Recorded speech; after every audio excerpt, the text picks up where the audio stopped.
Right, good afternoon for everyone who's tuned in to watch ProsTalk for today. Today we have a very light and hopefully very fun episode with Ally Canita. I'll introduce her later, but before we get into that, just for those who are new to ProsTalk and Buideee, just a brief introduction. Buideee po is the platform for anyone that builds. So if you are a contractor, if you're building a house, you're an architect, you're an interior designer, this is the place to be so that you can connect with like-minded professionals and it helps secure the conversation and be guided by professionals. And ProsTalk is the Buideee advocacy. We promote here the need for the construction industry to professionalize by voicing and giving voice to the professionals to educate the general Filipino public on why it is necessary to engage with professionals in the construction, in any construction project. Because there's a lot of risk and also there's a lot of gains when you consult a professional. So today, hi Ally Canita. Hi, Nathalie. We're very Hello. excited to have you here because I think with the work from home situation, a lot of people are, tuning into different things. And we're very glad to have you. But before we tell the audience, what the topic today, can you just give us a brief background of the green plants behind you? I love it. I love plants. And it during the pandemic I became a plantita. Although I bought plants before when I was still, still kind of building my place. But plants makes me it they really make me feel good. And I love it that I am surrounded by it. So when I look at myself, I don't really feel so stressed. That's a great idea. I may replicate that no in my own workspace. So Ali, today's topic is decluttering, right? Yep. For moving to your new home. And again, a lot of people would say decluttering, anyone. So maybe Ali will start with that. What is decluttering? Well, decluttering is really just taking away things that you do not need, things that are broken, things that are not basically not working anymore and doesn't play a role in your life.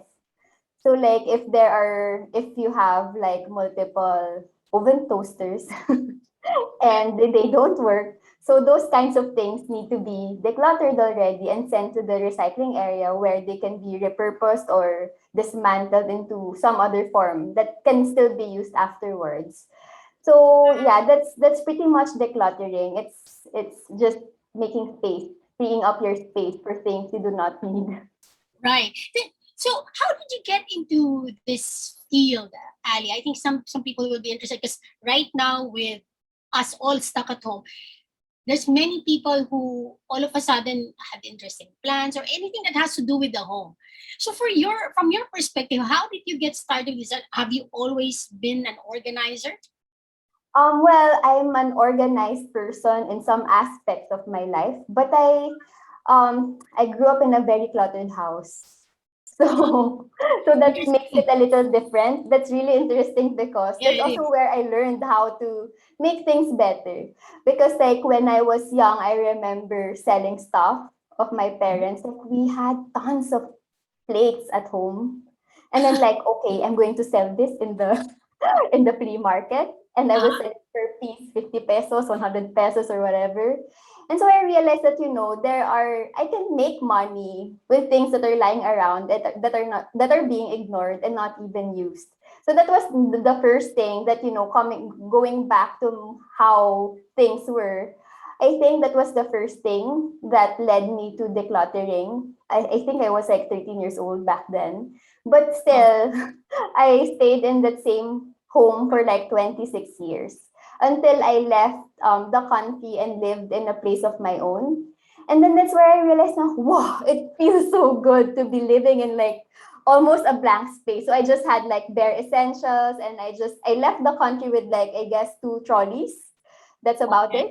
And then I started to build my life back then.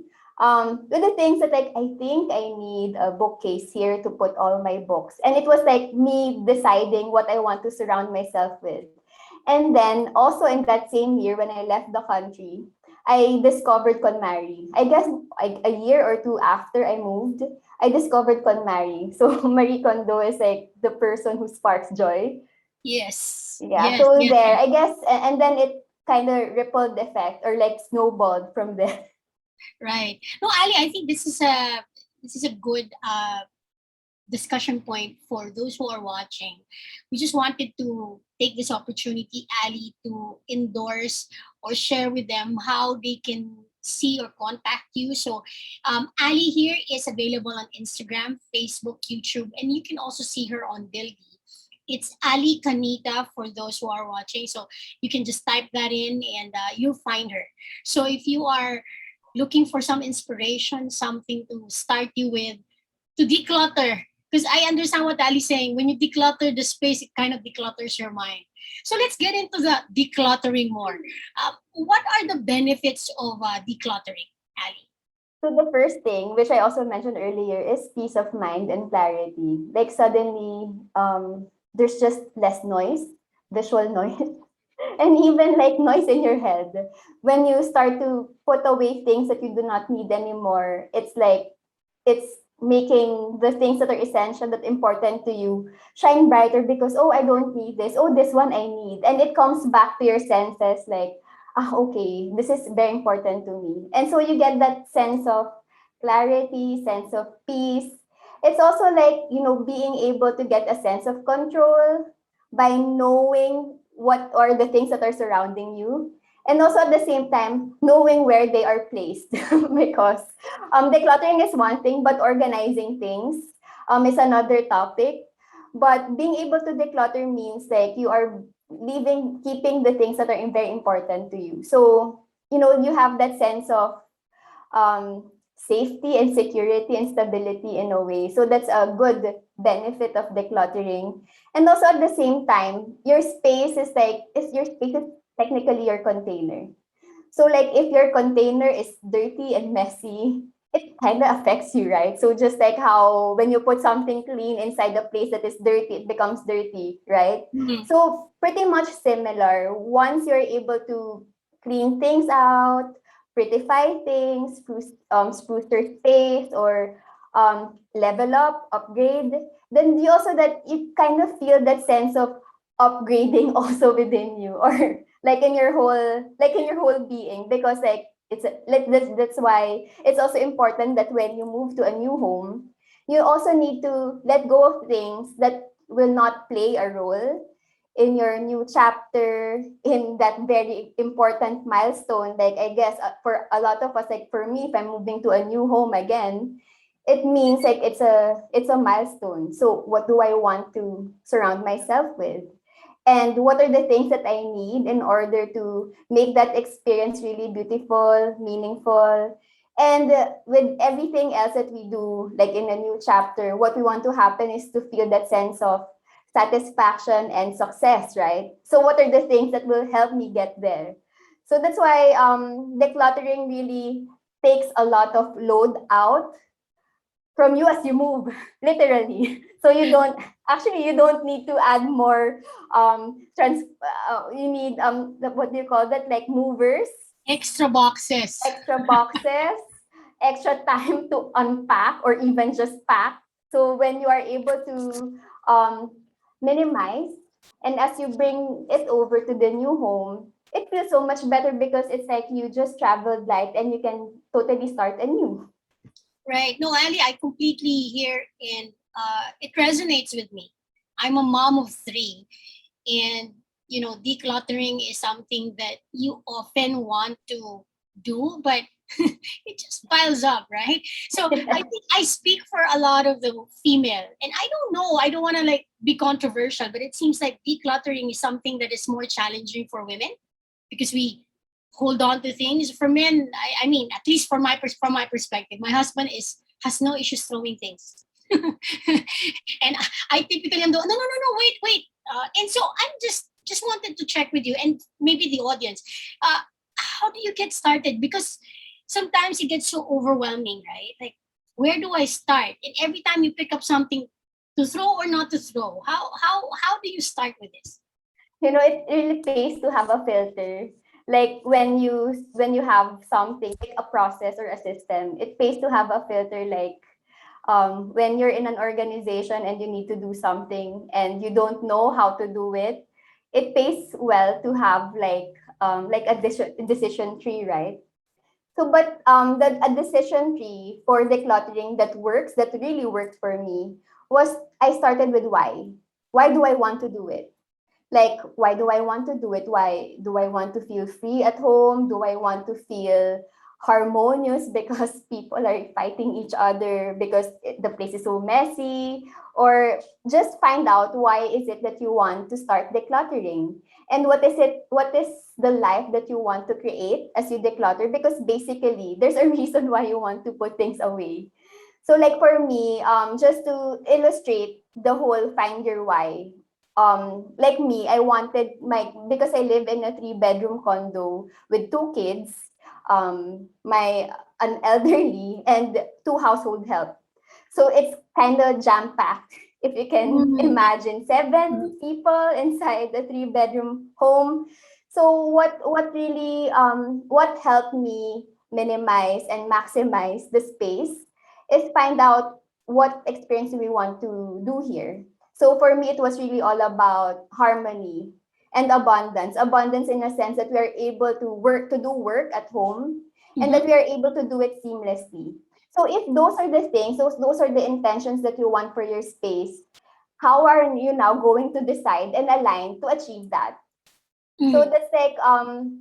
that's like a good filter. Like when you take something like, okay, this painting of a single woman, but this one actually reminds me of when I was alone traveling the world or whatever, whatever it Mm-hmm. is that comes to you when you see it.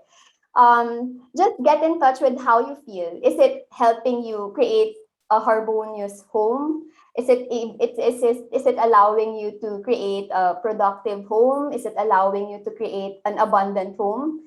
Because if the painting is reminding you of a lonely memory, then ultimately it's not helping you out with the intention that you want. So it's easier to let go if you are driven by that intention. So it's easier to say yes or no. You just have to align it to what you want to experience. So like mom, like me, for me it's not so difficult to throw because I already know like that life is basically very dynamic. Day in and day out, we do so many things. And so our spaces will also get messy because we are moving around our container or our space. So it is something that we cannot really avoid. We just need to do something to make it like easier for us that when things are getting messy, what would be the best system in order to make tidying up so much faster and easier. So yeah, so you just come back to the intention and also acceptance that things are always changing every day. But how are you going to make it work for you, especially for kids? For me, it's easier to let go. Like I don't have infant stuff anymore. I had my baby during the pandemic, 2020, May 2020. So my 1-year-old daughter, we don't have her baby stuff anymore, like the baby clothes, because they grow so fast. And knowing that they grow so fast and they won't be able to use it, now I can just give it away. So when you know when is the clutter popping up, accumulating already, you know where to already quickly put a stop into it. So it's important that you know, like you become more aware with the life stage and lifestyle, and also at the same time with the home that you're trying to create. So it's easier for you to let go what needs to go and retain the Right. things that we still need to stay because you still have a purpose for it. Okay. So in that context, once you've determined that, right, that these are the we need to keep. Um, is it essential for us to buy storage solutions, or do we build that? Do we buy it? What do you recommend? Well, for storage solutions, you gotta have to invest on the ones that will stand the test of time. Because especially if your storage is placed in outside, like not inside the home, then it's a different story. You have to tailor fit it to the ambience, to the atmosphere where you're going to place it. But you don't really have to invest straight away, because buying the storage, you have to make sure that what you're going to put in will fit. Get what I mean? Like, there's some of my clients are like, oh, I'm going to declutter, so I'm going to buy this from this, and that. And then when they started to declutter, oh my gosh, it doesn't fit the shelves. It doesn't fit this cabinet. It doesn't fit whatever. So you've got to make sure that you have the space already ready for you before you get into the containers. You don't start decluttering with the containers. You actually end with the containers, because the whole decluttering process is really being able to see what you don't need, what you need. And then when you have it already, then you have the time to put into clusters, categories, into themes, into types, into whatever that makes sense in your mind. And then from there, once you got it everything put together, like with like, and also in terms of how you want to put it in order, then there's a time that you are able to containerize, because now you have something to put somewhere. So it doesn't really, well, you can use your container as your filter. If it doesn't fit, bye bye to the rest that will not fit. But if you when you're planning it, then it's really important that you have to check all bases first, what you need to containerize before you actually invest, because it's not cheap, you know. and Right, and right. it's better to have like a fit out for storage that will fit your process in the house. Mm. So, Ali, with that, no, I'm speaking perhaps for me, because you have clients, right? So, if before we get into the other questions, maybe some people, just like me, as you were talking, I was thinking, how do I get her to help me with my decluttering? How does that? So, how does that work? If somebody needs help, how do they get in touch with you, and how does that? If you could just walk us through very briefly.